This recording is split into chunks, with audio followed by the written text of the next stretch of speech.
आज हमारे बड़वानी के सभी पत्रकारों और माध्यमकर्ताओं का भी स्वागत है। आपको एक बड़ा मौका मिल रहा है।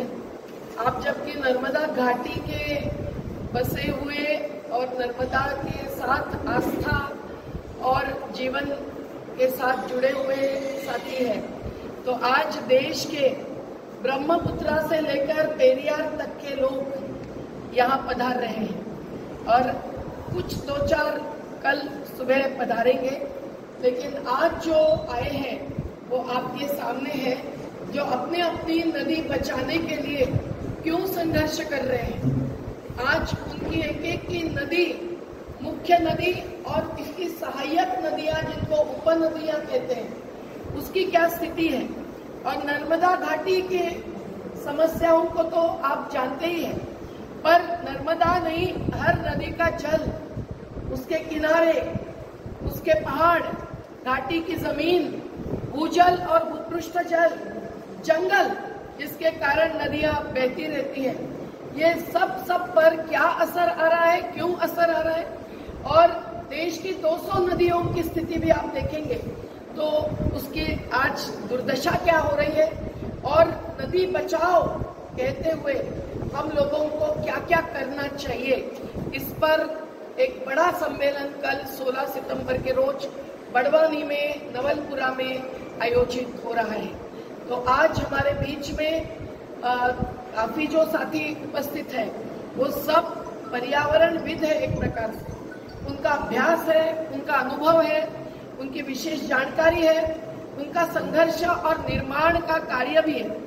और इन तमाम जानकारी, ज्ञान और अनुभव को एकत्रित लाकर जो सम्मेलन हो रहा है, उस सम्मेलन का एक विशेष उपलब्धि होनी है कि हम लोग ग्रामीण और शहरी सभी नदियों को बचाना चाहने वाले और जल संकट को दूर करने वाले, विस्थापन से बचना चाहने वाले और जल जो पीने लायक रहना चाहिए और नदियां अविरल और निर्मल बहनी चाहिए, ये मानने वाले लोग चाहते हैं कि आज जबकि पर्यावरणीय कानून कमजोर किए जा रहे हैं, तो बात तो विरुद्ध होनी चाहिए।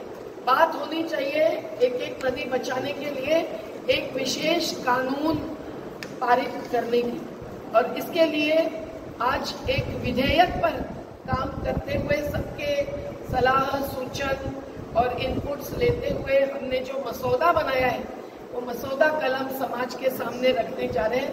उस पर और भी टिप्पणियां, आपत्तियां आएगी तो हम उसको भी और आगे दृढ़ करेंगे। साथियों, यहाँ पर हजारों हेक्टेयर जमीन जलमग्न हुए हैं, जिसमें हजारों हेक्टेयर वन्य भूमि भी है और सैकड़ों गांव के लोग विस्थापित हुए हैं और जिसमें आदिवासी लोग हैं।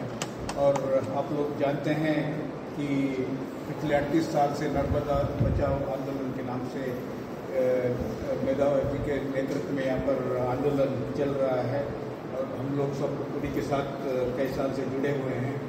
इस आंदोलन के कारण मध्य प्रदेश, महाराष्ट्र और गुजरात के लगभग 50,000 लोगों को का पुनर्वास हुआ है और जमीन के बदले जमीन में भी लगभग 20,000 लोगों को ये 3 स्टेट्स में मिला है। और अभी हम लोग के आपस में अभी चर्चा चल रहा था कि यहाँ पर नदी को बचाने के लिए कोई कानून नहीं है। इसके कारण हम लोग को कोई प्राइवेट मेंबर बिल बनाना चाहिए। इस संबंध में हम लोगों का एडवोकेट लोगों के साथ भी चर्चा हुई है। मेधा जी अपना इतना साल का जो अनुभव का पूरा हम लोगों को लाभ मिला है और अगले सेशन में कोशिश है कि प्राइवेट मेंबर बिल हम लोग इंट्रोड्यूस करेंगे। और जैसे हम लोग वैसे लोहिया जी का समाजवादी विचारधारा से हम लोग जुड़े हुए हैं। जैसे लोहिया जी कहते थे कि नदी बचेगा तो सभ्यता बचेगी, तब संस्कृति बचेगी। और अभी हमारा बंगाल का साथी फराक्का के बारे में जो बता रहे हैं, तो आप यहाँ पर ये मैं उस कॉन्टेक्स्ट में ये बताना चाह रहा हूँ कि 50 साल पहले कपिल भट्टाचार्य नाम का चीफ इंजीनियर थे, जिन्होंने उस समय उन्होंने खुद बोले थे कि ये बांध बैरेज नहीं बनाना चाहिए, इसके कारण पूरा बिहार में फ्लड हो जाएगा, सिल्टेशन हो जाएगा।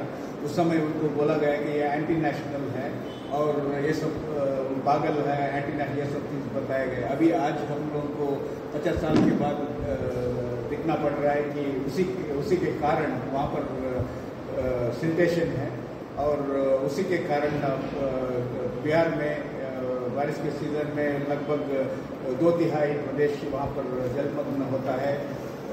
तो ये मेधा जी का जो इतना साल से जो लड़ाई लड़ रहा है, तो इसके बारे में ये भी एक अच्छा उदाहरण है, ये मैं आपको कहना चाहता हूँ। और अगले सेशन में हम लोग ये कल यहाँ पर इसके बारे में चर्चा करके अगले सेशन में हम प्राइवेट नंबर बिल को इंट्रोड्यूस करेंगे। अब मुझे केवल इतना कहना है कि सरकारों का जो विकास की नीति रही है उसमें नदियां कहीं नहीं हैं, वो दृष्टि दोष है।